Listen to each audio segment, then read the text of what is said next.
ఇంకో మాట, ఇది కూడా కొంత బాగా అనిపించింది. మీరు వాస్తవాలు చెప్పకుండా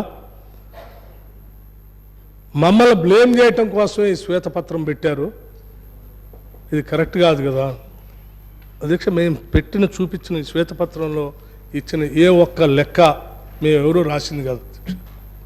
ఇక్కడ కూర్చున్నటువంటి వాళ్ళు ఎవ్వరు రాసింది కాదు, మా సభ్యులు కానీ మా మంత్రివర్గ సహచరులు కానీ ఎవ్వరూ రాసింది కాదు. 10 ఏళ్ళుగా మీరు ప్రవేశపెట్టినటువంటి బడ్జెట్లో పుస్తకాల్లోంచి ఆ రికార్డ్స్ నుంచి మీరు తీసినటువంటి అంకెలు వాస్తవాలే ఈరోజు మేము ఇక్కడ మాట్లాడాం. మీరు పెట్టినటువంటి బడ్జెట్లో ఎస్టిమేట్స్, యాక్చువల్స్, రివైజ్డ్, డెట్ వీటికి సంబంధించిన అంకెలన్నీ కూడా ఆర్బీఐ దగ్గర ఉంటే ఆ సమాచారాన్ని తీసుకున్నాం, క్యాగ్ దగ్గర ఉంటే క్యాగ్ దగ్గర తీసుకున్నాం. అంతే తప్ప మాకై మేము సొంతంగా ఒక్క పదం కానీ ఒక్క అంకె కానీ ఇందులో రాసింది లేదు అధ్యక్ష. దయచేసి మేము మిమ్మల్ని బ్లేమ్ చేయటానికి లేకపోతే ఇంకేదో తప్పు పట్టడానికో మేము చెప్పినటువంటి సంఖ్య కాదు, అంకెలు కాదు. కేవలం ఈరోజు రాష్ట్రంలో ఉన్నటువంటి వాస్తవ పరిస్థితులు ఏంటి, మనం ఎక్కడున్నాం, ఎక్కడి నుంచి మనం ప్రయాణం మళ్ళీ మొదలుపెట్టాలి, ఈ ప్రయాణం మొదలుపెట్టే క్రమంలో ఈ రాష్ట్ర ప్రజల ఆకాంక్షలు ఏంటి, వాళ్ళ ఆలోచనలు ఏంటి, వాటిని ఏ విధంగా మనం ప్లాన్ చేసుకుని ముందుకు పోవాలి, దానికి సంబంధించి మాతో పాటు మిమ్మల్ని కూడా సహకరించవలసిందిగా కోరటం కోసం ఈ శ్వేతపత్రం పెట్టాం తప్ప మిమ్మల్ని తప్పు పట్టడం కోసం పెట్టామని మీరు అనుకుంటే ఇది తప్పు అధ్యక్ష.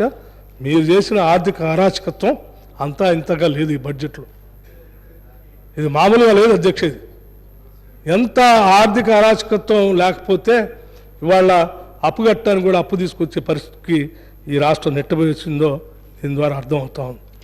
అట్లాగే అధ్యక్ష, ఇక మిత్రులు అక్బరుద్దీన్ గారు కూడా కొన్ని అంశాలు లేవనెత్తారు. క్యాగ్ రిపోర్ట్కి తర్వాత మిగతా అకౌంట్స్కి ఈ శాలరీస్, పెన్షన్స్ సంబంధించి కూడా కొంత తేడా ఉందని అన్నారు అధ్యక్ష. దానికి సంబంధించి కూడా నేను కొంత సమాచారం కాగితాలతో సహా తీసుకొని వచ్చాను.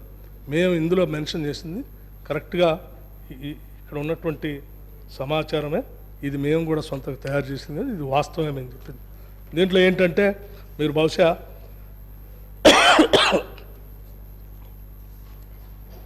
క్యాగ్ రిపోర్ట్లో 010 హెడ్ ఆఫ్ అకౌంట్లో ఉన్న వాళ్ళకి మాత్రమే జీతాలు ఇస్తారు అధ్యక్ష. అంటే గవర్నమెంట్ డైరెక్ట్గా అందులో ఉద్యోగస్తులుగా ఉన్నటువంటి వాళ్ళకి మాత్రమే జీతాలు ఇస్తారు. వాళ్ళని మాత్రమే లెక్కేసుకొని ఇంతే ఉంది కదా శాలరీస్, మీరు ఇంతెందుకు చూపిస్తున్నారు అంటున్నారు. కానీ 311 హెడ్ ఆఫ్ అకౌంట్లో యూనివర్సిటీకి సంబంధించి, ఎయిడెడ్ స్కూల్స్కి సంబంధించి, అట్లాగే కాంట్రాక్ట్ లెక్చర్స్ సంబంధించి, అవుట్ సోర్సింగ్ సంబంధించి, హాన్డోరియం సంబంధించి, వీళ్ళందరికి సంబంధించి ఈ 311 హెడ్ ఆఫ్ అకౌంట్లో ఉంటుంది. వాటిని కూడా కలుపుకొని శాలరీస్ దాంట్లో చూపించాం. దీన్ని గమనించాల్సిందిగా వారిని కోరుతా ఉన్నాను. అట్లాగే రెండోది ఆర్బీఐని తీసుకున్నారు మీరు డెట్ బ్యాలెన్స్ సంబంధించి.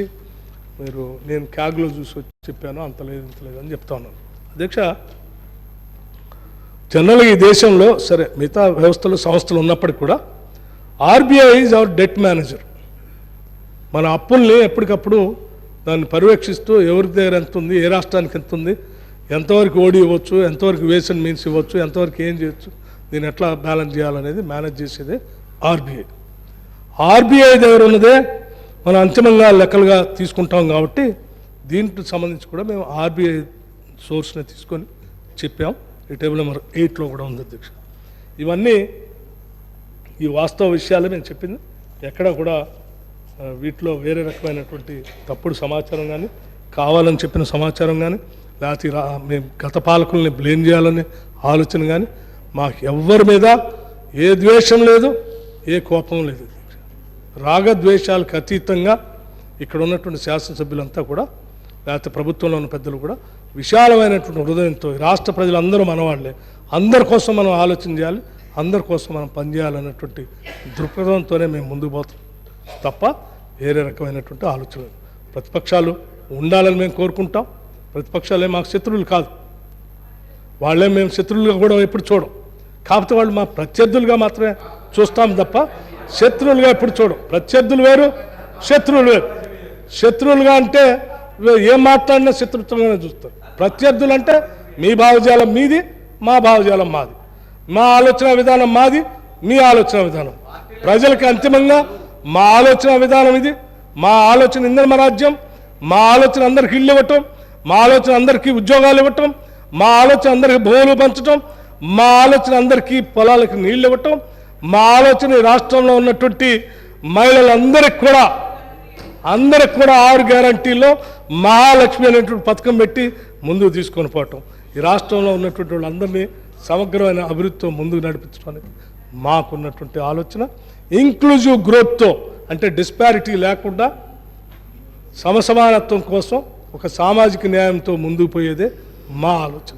మా ఆలోచన భిన్నంగా మీరు ఉంటారు కాబట్టి మిమ్మల్ని వ్యతిరేకిస్తాం, అంతేగాని ప్రత్యర్థులుగా చూస్తాం తప్ప శత్రువులుగా మేము చూడం.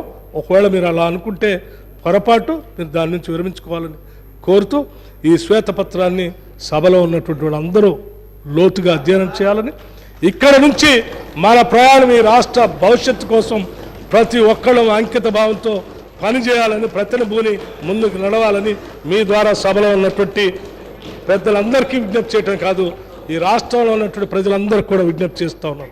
వాస్తవ విషయాలు తెలిసే దీని నుంచి మనం నిర్మాణం చేసుకుంటూ ముందు పోదామని చెప్తూ సెలవు తీసుకుంటున్నాను. జై Hind. Thank you very much.